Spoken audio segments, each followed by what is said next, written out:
Assalamualaikum warahmatullahi wabarakatuh. Di sini saya Nafisatul Kumna, mahasiswi Fakultas Tarbiyah Pendidikan Agama Islam Institut Agama Islam Syarifuddin Lumajang akan menjelaskan mengenai perangkat pembelajaran.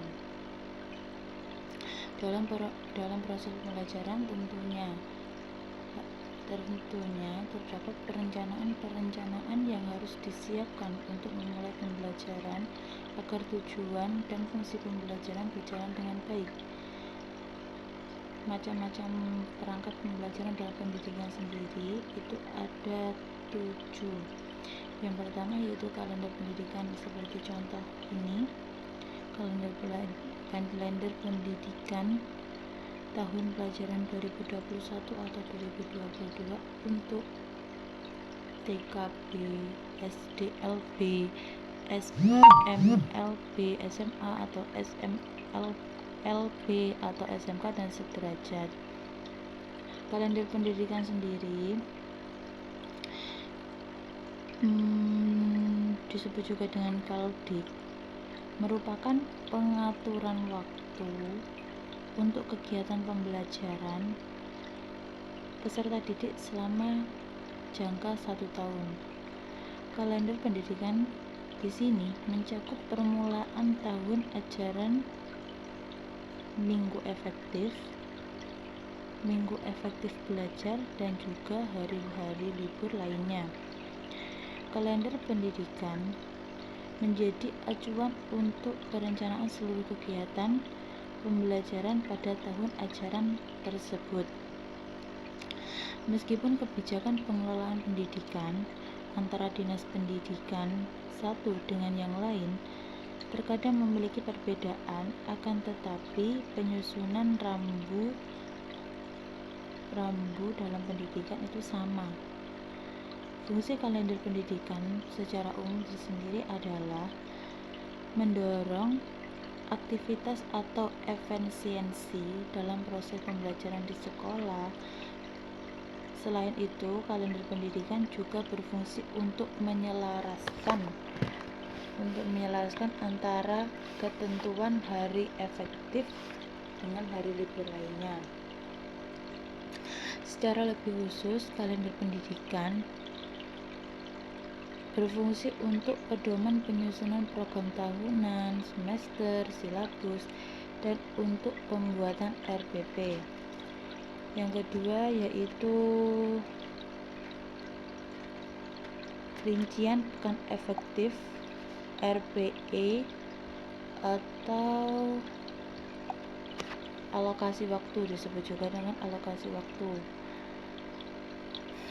RPE adalah rincian atau rangkuman pada pekan yang efektif digunakan untuk proses pembelajaran yang didapat dari kalender pendidikan.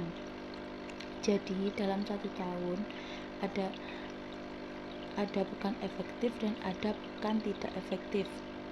Pekan efektif sendiri artinya adalah pekan yang sesuai atau efektif yang digunakan untuk aktivitas pembelajaran.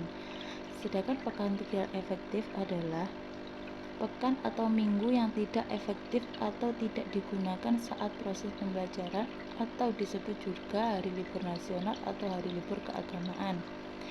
Fungsinya RPE, disebut juga dengan RPE atau RPTE, adalah agar guru itu mengetahui di mana ada pekan tidak efektif dan efektif yang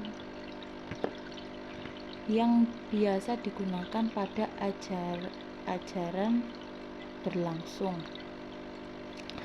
Contohnya ini yaitu analisis alokasi waktu. Itu dibagi menjadi 2, yaitu biasanya ada 2. Yang pertama yaitu ketika semester 1 atau semester 2, dan yang kedua itu semester 2. Di situ kita akan membuat rinciannya. Selanjutnya yaitu silabus. Kok iklan? Selanjutnya yaitu silabus. Silabus adalah rencana pembelajaran pada suatu mata pelajaran tertentu yang mencakup isinya dari standar kompetensi, terus kemudian kompetensi dasar atau disebut dengan KD, dan kompetensi inti yang disebut dengan KI, materi pembelajaran atau indikator, penilaian, alokasi waktu, serta sumber dan alat pembelajaran. Setiap silabus dibuat oleh setiap guru mata pelajaran, di mana dibuat agar memudahkan guru dalam penyampaian materi pembelajaran. Selanjutnya adalah seperti ini silabus. Ya, kolom pertama yaitu kompetensi dasar, kolom kedua adalah materi pokok. Kolom kedua adalah indikator, kolom ketiga adalah materi pokok, yang keempat adalah kegiatan pembelajaran, selanjutnya itu penilaian, selanjutnya alokasi waktu, kemudian sumber belajar. Itu akan dibuat di silabus. Selanjutnya yaitu prota.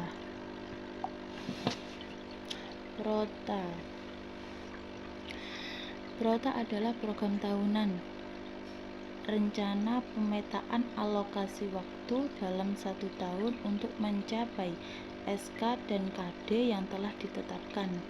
Contohnya seperti ini, program tahunan.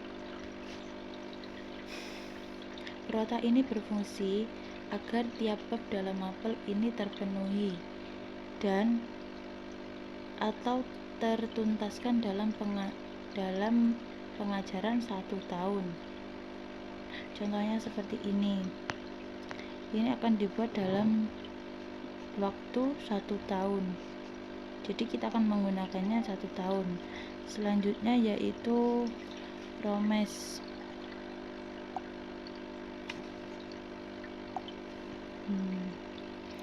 Promes adalah program semester.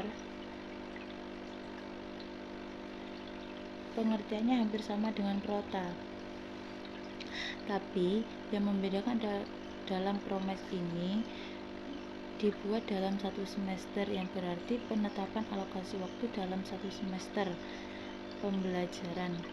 Jadi dalam setiap tahun pembelajaran ada 2 semester. Dalam 1 mapel itu dibagi menjadi 2 semester untuk bab-bab yang akan dipelajari agar tertuntaskan juga SK dan KD-nya dalam pembelajaran tersebut. Selanjutnya yaitu promes seperti ini ya. Ini ada 2 contoh promes dalam 2 semester. Selanjutnya yaitu RPP. RPP.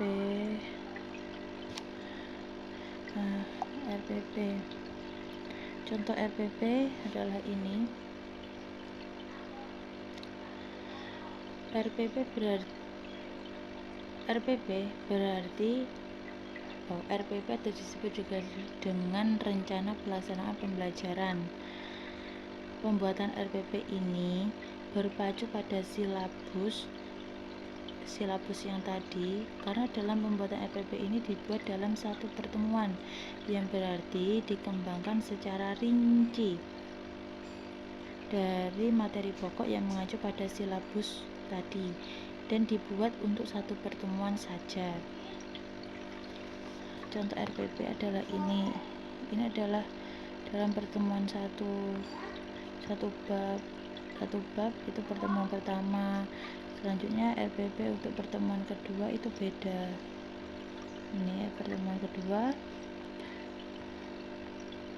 Dalam 1 bab itu bisa dibuat untuk 1 kali pertemuan atau 2 kali pertemuan, itu terserah. Selanjutnya yaitu KKM, kriteria ketuntasan minimal, disebut juga dengan KKM. KKM ini dibuat untuk menjadi acuan bagi pendidik dalam menilai kompetensi peserta didik sesuai dengan kompetensi dasar mata pelajaran.